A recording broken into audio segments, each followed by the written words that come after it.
আমাদের ৪৭ বছরের female patient. ইনি জেনারেলি হচ্ছে মর্নিং মিল স্কিপ করতো বা সকালে ঘুম থেকে উঠে খেত অনেক পরে।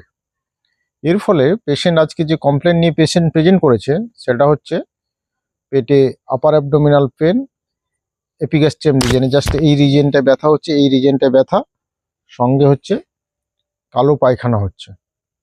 এবং পেশেন্ট কমপ্লেন করছে যে পেনটা খাওয়ার পরে কিছুক্ষণ কম ছিল, তারপরে প্রচুর বেশি ব্যথা হচ্ছে।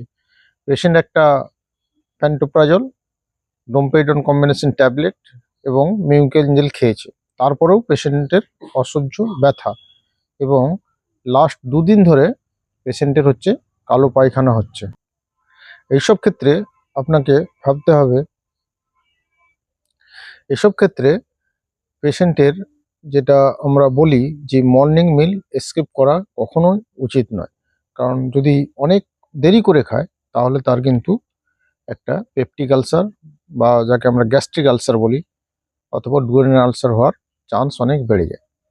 এই পেশেন্টের ক্ষেত্রে দেখা যাচ্ছে যে খাওয়ার খেলে পেনটা হচ্ছে কমছে, তাহলে আমাদের জেনারেলি ডুওডেনাল আলসার যাদের হয় তাদের কিন্তু যদি খাবার বেশি করে খায় তাহলে তার যে আলসারের যে পেন সেটা কমতে থাকে। ফলে পেশেন্টের যেটা হিস্ট্রি নিতে হবে, এই যে এ ফার্স্ট হচ্ছে মর্নিং মিল বা সকালে টিফিন অনেক দেরি করে করে কিনা এবং ইররেগুলার ডায়েট প্যাটার্ন আছে কিনা সেটা আপনাকে খোঁজ নিতে হবে।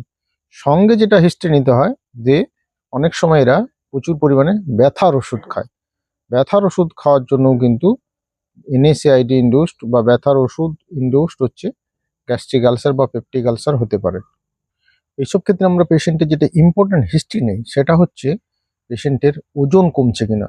যদি ওজন কমে সেসব ক্ষেত্রে পেশেন্টের যে গ্যাস্ট্রিক ম্যালিগন্যান্সি বা স্টোমাকে ক্যান্সার আছে কিনা আমাদের চিন্তা ভাবনা করতে হয়।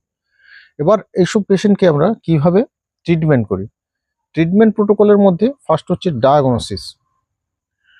ডায়াগনোসিসের জন্য প্রথমে যে আমরা এই যে মেলেনার হিস্ট্রি দিচ্ছে সেটা স্টুলে ব্লাড আছে কিনা একটা টেস্ট করি বা অকাল ব্লাড টেস্ট করি, সেটা অরিজিনালি ব্লাড বেরোচ্ছে কিনা।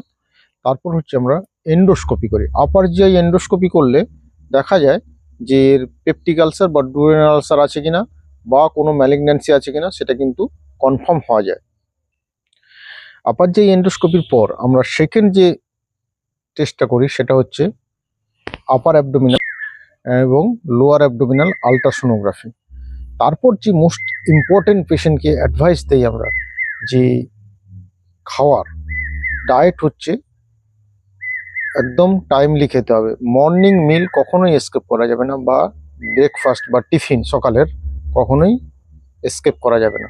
এবং ডায়েটের মধ্যে পেশেন্টকে অ্যাডভাইস দিতে হবে কিন্তু কোনো গরম জিনিসে কিন্তু খাওয়া যাবে না।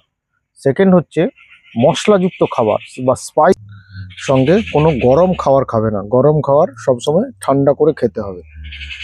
3 নম্বর যে পয়েন্টটা পেশেন্টকে বলতে হবে, আমরা যে পিপিআই দিই বা প্রোটন পাম্প ইনহিবিটর, এটা কিন্তু দিনে 2 বার করে দিতে হবে এবং অন্তত কন্টিনিউ 2 মাস একে টানা খেতে হবে, না হলে কিন্তু পেপটিক আলসার হিল হওয়া খুবই মুশকিল।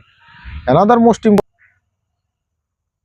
যে মেডিসিনটা আমরা বলি এই কিন্তু সুক্রাল ফেট দিই। সুক্রাল ফেটের ডোজটা কিন্তু 1 গ্রাম করে দিনে 3 বার। এটা কিন্তু অনেক সময় অনেকে লো ডোজ দেয়, লো ডোজ দিলে কিন্তু কাজ হবে না।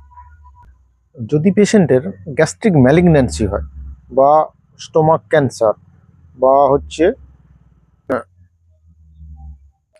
যদি পেশেন্টের স্টোমাক ক্যান্সার বা গ্যাস্ট্রিক ম্যালিগন্যান্সি বা গলব্লাডার ম্যালিগন্যান্সির জন্য হয় তখন কিন্তু আমাদের পেশেন্টকে অনকো সার্জারি বা সার্জারিতে রেফার করতে হয়।